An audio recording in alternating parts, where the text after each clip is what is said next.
So vibrato, one of the most important expressive techniques you have available to you on the guitar, and something that I think a lot of people struggle with, and it's not something that I've directly addressed in any of my previous videos, so I thought I'd better put that right. So this is quite a complex subject, I think. There are lots of different approaches to vibrato, different techniques, and I'm going to try and bring a little bit of clarity to the matter. So if you're a beginner, I'm going to give you my tips for establishing a solid basic vibrato technique.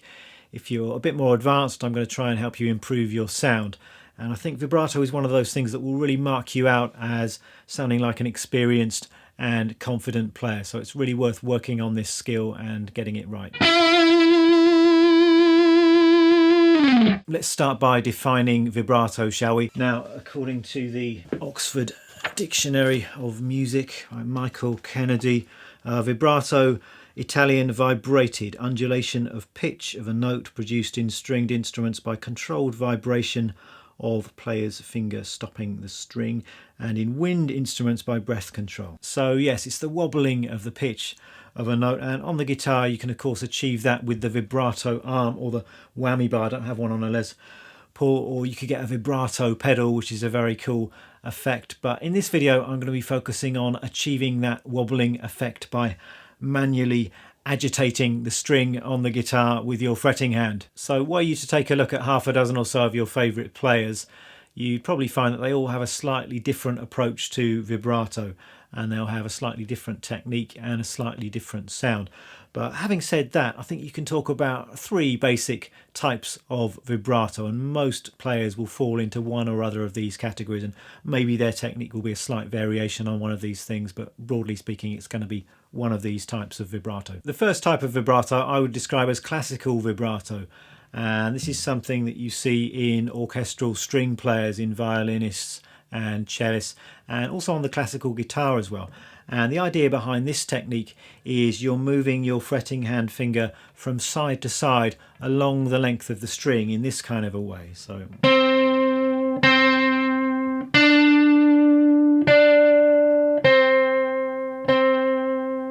I'm fretting the note and then I'm just moving towards the body of the guitar and then towards the head of the guitar to get the vibrato effect. Now the problem with this type of vibrato on the electric guitar is that it's very subtle and it requires quite a lot of effort to get not that much back in terms of vibrato. So for that reason it's not something I particularly recommend, and it's not something you see that many players doing. Now the next type of vibrato you could describe as finger vibrato, and this is brought about by moving the finger in the opposite direction to classical vibrato. We're going to be moving the string up and down and actually bending the string now, and straight away you can hear that there's a much more pronounced vibrato effect. So I'm just fretting the note and just with my finger pulling the string down and releasing it again. So nothing wrong with that type of vibrato. You're definitely getting more wiggle and it's much more effective than that side to side classical style vibrato. But again, it's not something I'm particularly going to recommend. It's not something that you see most blues and rock players doing. And I think the reason for that is it's quite tiring and it's quite inefficient. I think to get the vibrato and wiggling with your fingers like that, it just seems like too much effort, and there is a better way, as we'll see with the next type of vibrato. So that brings us on to the third main type of vibrato, and this is the technique used by the majority of great blues and rock guitar players, I think.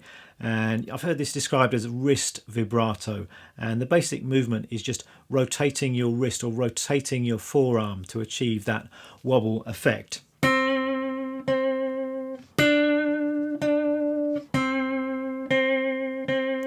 And this is the vibrato technique that I use 99% of the time. It's by far the most effective, the most relaxed vibrato technique. So this is the one that I suggest you learn. Let's take a closer look at this technique then. And the best way I can describe the basic movement is it's like you're turning the knob on a door and you're rotating your entire forearm and wrist to achieve this vibrato effect. So on the guitar, let's try adding some vibrato to this note here. It's a C note at the 5th fret on the 3rd string, and I'm playing that with my first finger. And the key technical point here is that we've got the side of the first finger in contact with the edge of the fretboard, and that is going to act as a kind of hinge or pivot as we rotate the wrist. So let's pick that C note, and we're just going to pull down with the first finger and then release the note again. So when you pick the note, it's in tune, it's going to go slightly sharp, and then we're going to go back to pitch again. And as you pull down on that string, you're thinking about that rotation of the wrist, and you're using the side of the first finger to help you with that rotation. It's kind of an anchor point or a pivot point. So it's important to realize that all of the movement here is really coming from the wrist and from the forearm. And there might be a tiny bit of movement in the fingers, but essentially the fingers are locked, and you certainly don't want to be thinking about moving your fingers like that. You want to keep your fingers still and focus on that wrist movement. So that's the basic motion to get the hang of to start with. Just play the note and just get used to pulling it down, pulling the string sharp, and then it's going back to pitch. And tuning is actually quite an important part of vibrato, so it's only when the string is unbent that it's actually in tune, and then it's going to be slightly sharp there. So you always want to make sure that you're returning the string to its unbent state. Otherwise you get this kind of sound where everything is slightly sharp and it sounds terrible. So string is unbent, you're pulling it sharp, and then you're releasing the string again.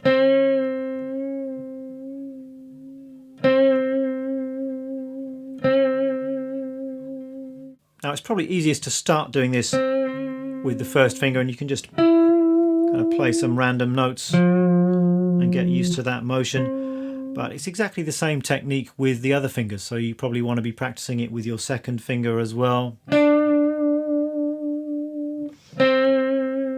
and with your third finger, and perhaps with your fourth finger. I have to say that personally I very rarely bend or add vibrato with my fourth finger, but there might be some cases where that will be helpful, so you can practice that if you like.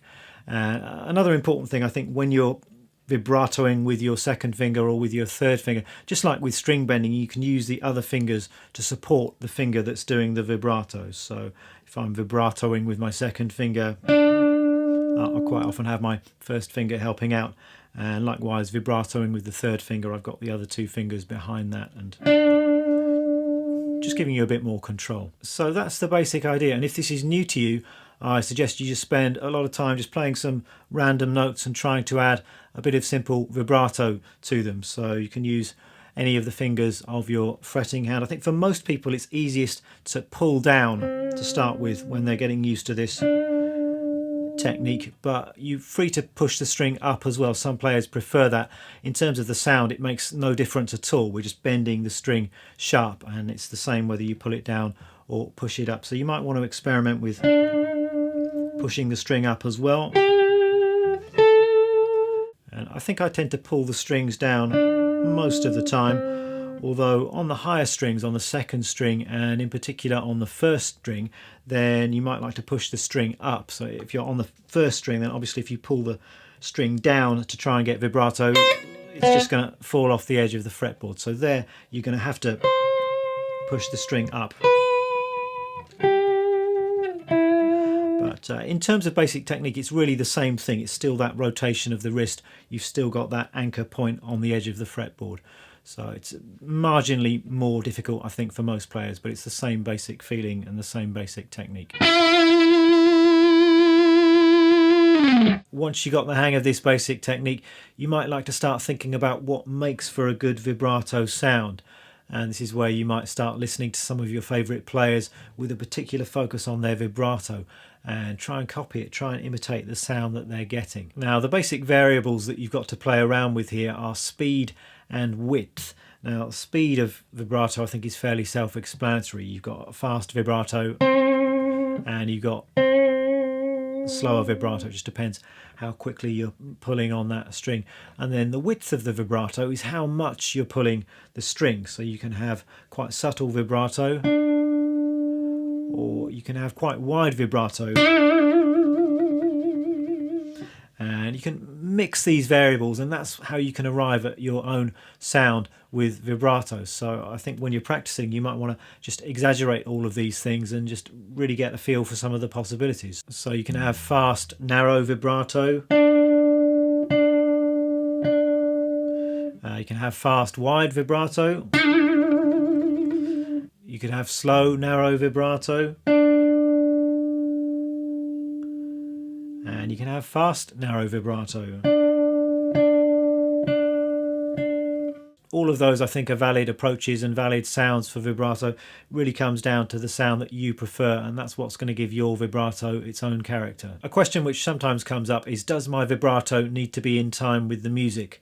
And most of the time I don't think it does. It's not something that I'm ever particularly conscious of. I think I will choose a vibrato that suits the music, whether it's a fast vibrato or a slow vibrato, but I'm never really thinking about locking in with the tempo of the track. And occasionally you hear players who do that, and it can be effective, but for me it's more important that the vibrato is confident and it's even. It's a different thing being in time with the track and being in time with yourself and being even. You don't want the vibrato to be erratic and going from fast to slow in kind of a random way. You want it to be steady, but doesn't necessarily need to be locked into the BPM of the music.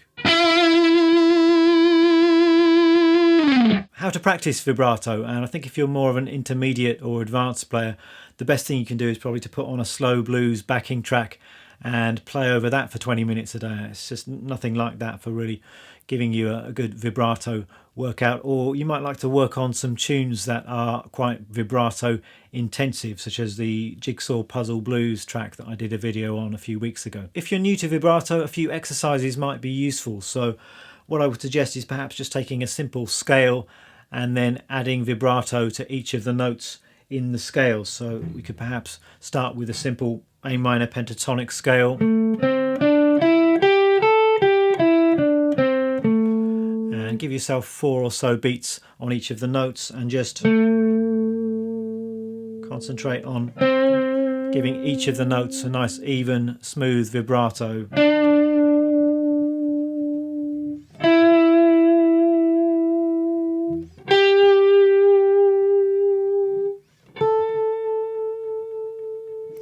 And you could try that with other types of scales. You could do it with a natural minor scale, and then you could include your other fingers as well. So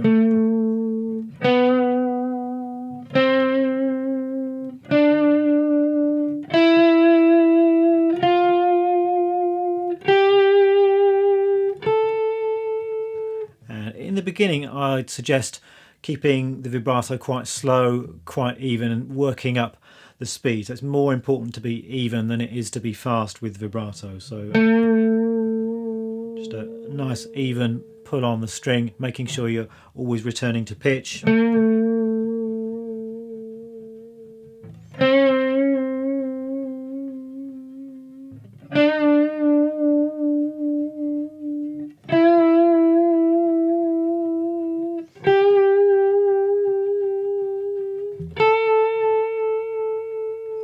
And then you can gradually push up the speed. Now, despite what I just said, I think in the beginning it can be useful to work with a metronome and to work on getting your vibrato in time.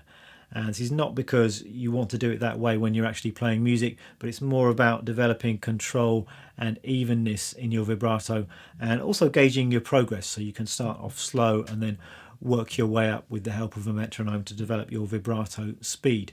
So you could do the same kind of exercise but with a metronome. So let me just demonstrate that. I've got my metronome here set to 80 beats per minute. So you could start off by pulling the string down on every click. So we have vibrato in quarter notes.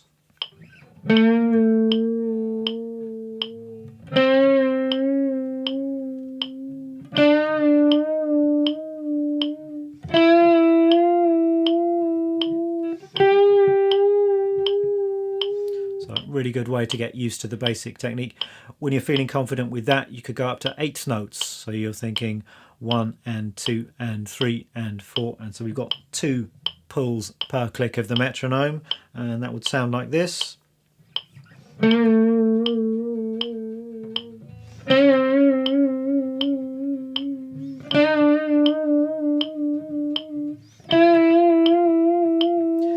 so on up through the subdivision. So you could try triplets.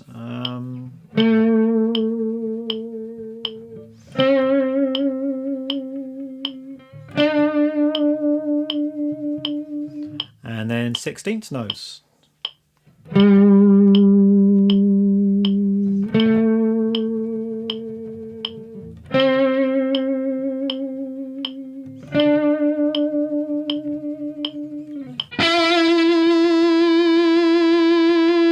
Let's talk about adding vibrato to bends. It's another really important technique on the guitar, and a technique that many people find very difficult.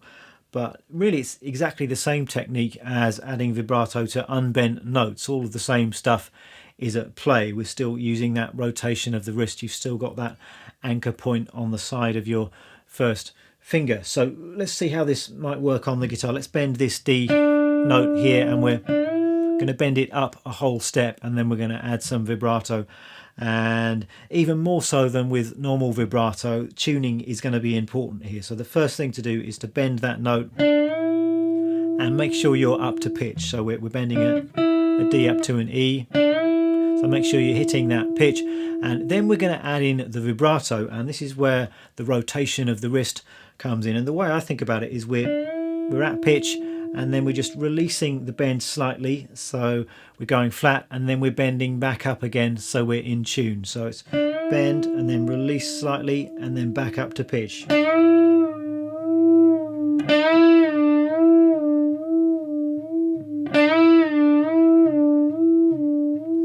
And the best thing to do, I think, is to start very slowly, making sure that you're in tune. So in tune, and then just releasing, and then back up to pitch again. And all the time focusing on that technique of rotating the wrist, keeping in contact with the edge of the fretboard.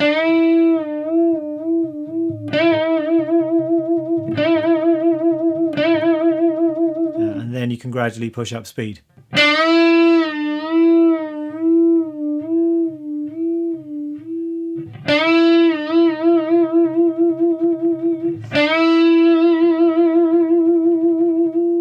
And there's no doubt that this is quite a difficult technique, and there's quite a lot of strength and control required, but you really just need to put the time in, do the practice, and you will get there. I remember it took me quite a long time to get the hang of this technique when I was a beginner.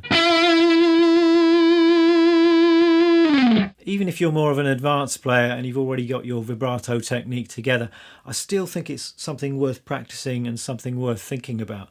I don't know about you, but speaking personally, vibrato is one of those things that I just tend to do automatically and pretty mindlessly. Whenever there's a sustained note, I'm going to give it some kind of wobble, and really that's not a great kind of way to approach music. I think when you add vibrato, it's worth doing it for a reason. So you might like to start thinking about why and when you add vibrato to notes. And for some tunes it can be effective not to have any vibrato at all, or to use vibrato very sparingly, and then when you do add vibrato to a note, it has that much more impact. Another thing to think about is when you add vibrato to a note, do you play a note and immediately add some vibrato, or do you play a note and let it sustain and then bring in the vibrato a bit later on? And this is where you can learn from the great singers, and you listen to singers and very often they'll play a note and they'll hit the note bang in tune with no vibrato, and then they'll gradually fade the vibrato in. And this is just a really expressive device, and it's something that can make the guitar sound much more vocal. So I think that's perhaps something worth working on. So just playing a note, no vibrato, and then just gradually fading it in.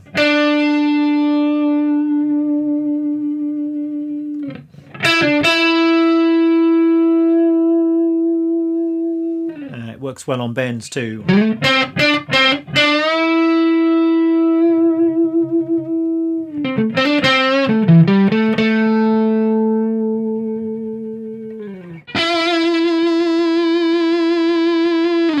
Let's end by having a quick look at some of the icons of vibrato and seeing how they do it. I think this is a really important thing to try. So watch some videos and really analyse their technique and listen to their sound, and that way it can really help you develop your own vibrato sound. So obvious place to start is with the great blues players, people like Albert King, and what a phenomenal vibrato he's got.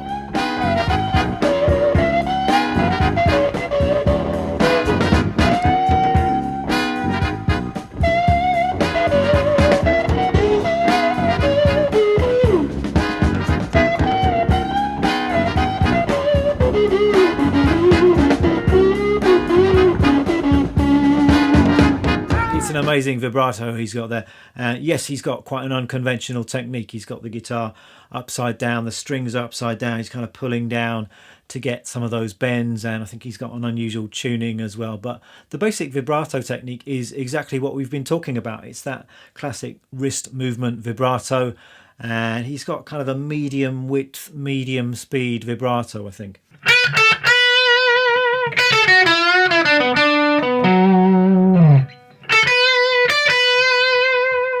And what about BB King?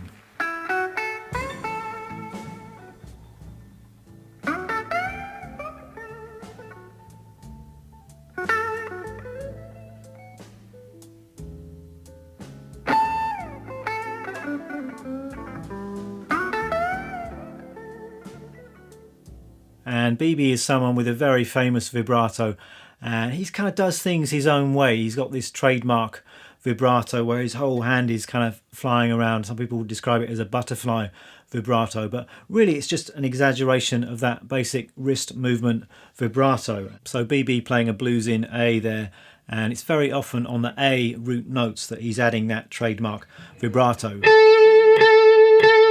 And you'll notice that it's very much an exaggeration of that wrist movement. His whole forearm is rotating, his fingers are splayed out, and it's a very quick and quite shallow vibrato. And also notice that very frequently he's bringing his thumb and his hand away from the back of the neck. So the only point of contact with the neck is the tip of his finger and the side of his finger. He's still got that anchor or pivot point, but his hand is not now touching the back of the neck. And that actually seems to make faster vibrato speeds a little bit easier to achieve. And also this type of vibrato only really works when you're using your first finger. It's only then that you can get that kind of exaggerated movement. If you're using your second, third or fourth fingers, then that's not really possible. And you'll see that when BB adds vibrato using his other fingers, it's a much less exaggerated and more conventional wrist vibrato technique. Finally, let's take a look at this great clip from Mick Ronson. And that's just fabulous. He's got a really stunning vibrato. And what strikes me most from that clip is how selective he is with when he adds vibrato to a note. And it's just really, really effective. Some of those notes he's just playing completely straight with no vibrato. And then some of those notes he's adding his killer vibrato, and it just has so much impact when it comes in. So you can learn a lot from watching players like Ronson. Well, that's it for this video. I hope you've enjoyed listening to my vibrato ramblings, and good luck getting this technique together. As I said, it is a difficult technique for many people to get the hang of, so you just need to be patient and put the time in, but it's really worthwhile because it does make it sound like you really know what you're doing on the guitar once you get your vibrato nailed. So thanks very much for watching. I shall see you next time. Bye bye.